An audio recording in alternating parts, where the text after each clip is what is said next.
idol. Magandang araw sa inyo mga idol. Ako idol, may gusto lang ako sasabihin mga idol, no, sa mga small content creator na katulad ko mga idol. Ay ako mga idol, marami na akong tinambayan ng mga vlogger mga idol ng mga malalaki dumadaan sa wall ko mga idol. Minsan nagla-live sila, nanonood ako, nagka-comment ako mga idol. Kaya hindi ako nila napapansin mga idol kasi small content creator lang ako mga idol. Ay alam mo mga idol, sino ba nagpapalaki sa kanila? Tayo ng mga small content creator. At ako naman mga idol, nagpapasalamat ako sa mga small content creator na katulad ko nga nagasuporta din sa akin. At ako naman mga idol, pag dumaan kayo dito sa wall ko mga idol, nag-like ako at nag-comment mga idol. At saka wag kayo minsan mga idol magsabi ng mga palo to palo mga idol. Wag kayo maniwala dyan mga idol kasi baka kung count me in kayo mga idol, delikado yan mga idol.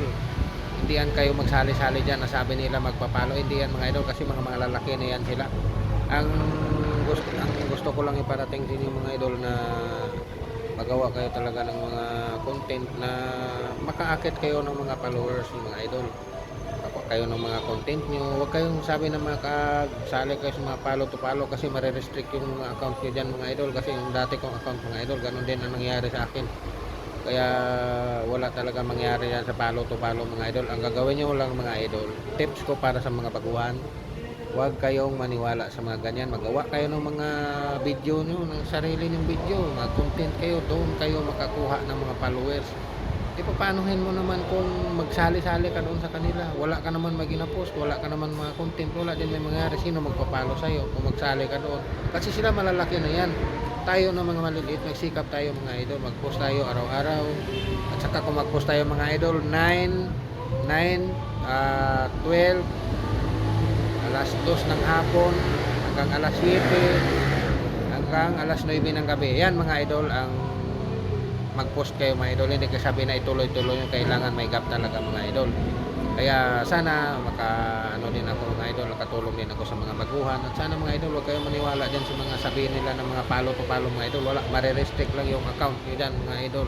Sana makatulong sa inyo yan mga idol ang sinasabi ko sa inyo. At saka bago kayo man mga idol magnood sa mga video, mag-share, titingnan yung maigi mga idol kasi marami na ngayon mga bawal sinita. Baka isa sa mga video na i-share nyo mga idol may mga violation, magkaroon din kayo mga idol ng violation. Kaya ako mga idol, tayo kung gusto kayo may mga pangarap sa buhay niyo mga idol, huwag kayong idol na mag-share lang kayo basta-basta mga idol na hindi nyo muna bago tapusin yung video bago kayo mag-like. Kaya sana mga idol, konting tips lang para sa mga baguhan kasi tayo mga idol may mga pangarap kayo sa buhay natin. Lahat naman tayo nangangarap. Ngayon mga idol, hindi pa natin yan matutupad kasi mahirap pa tayo ngayon, maghahanap pa tayo ng mga followers at saka nagka-content tayo mga idol. Kahit hirap mga idol, gawin nyo lang ang tama. At saka sa mga small content creator dyan mga idol na katulad ko mga idol, mahirap gumawa ng content. At saka sakali mga idol magawa tayo kung sakali lang tayo may mga load ganun, mahirap talaga idol kasi hindi naman tayo makagawa ng content kapag wala tayong load.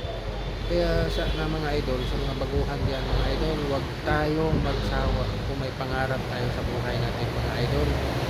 Andito lang man ako idol, pag dumaan kayo sa akin kung saan man kayong lugar mga idol, ako mga idol tumutulong din ako sa mga kapwa ko idol ng mga small content creator mga idol. At sa mga laki mga vlogger mga idol, tumatambay ako sa kanila, wala din ako nagpapansin mga idol. Kaya doon ko na talaga na-realize mga idol nga gagawa talaga ako ng sarili kong video mga idol para makaakit ako ng mga followers ko mga idol. Hanggang dito na lang mga idol, salamat sa pagpanood. Thank you and bye bye, God bless you sa inyong lahat mga idol. Sana nasa mabuti kayong kalagayan. Bye bye mga idol.